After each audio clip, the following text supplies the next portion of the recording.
More than 180,000 people have fled their homes following massive floods in central Somalia. Rising waters forced the closure of the main hospital in the region.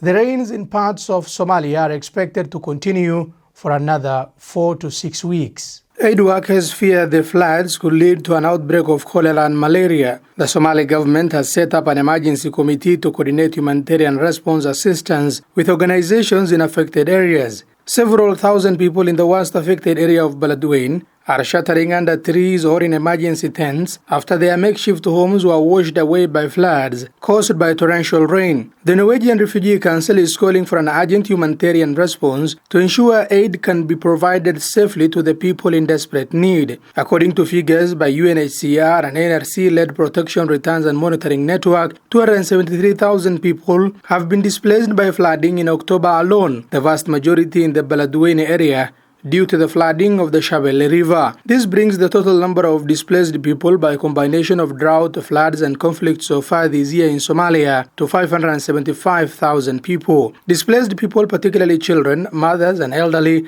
are now facing serious hunger, health and protection risk in an area already receiving little to no humanitarian assistance due to insecurity and conflict. According to NRC, they are in desperate need of food, water, emergency shelter, health and sanitations, as well as mosquito nets. A coordinated multi-sectoral humanitarian response is urgently needed to support thousands of people. UN agency FAO, however, said on Friday that the tropical cyclone will not, after all, be making headway into Somalia and that it was expected to dissipate by Friday. The heavy rains forecast were expected across parts of Somalia and Somaliland, while more flooding along the Shabelle and Juba rivers were expected over the coming weeks. Puntland, central regions of Somalia as well as Somaliland are bracing themselves for a tropical storm, which was earlier set to make landfall within the next 72 hours.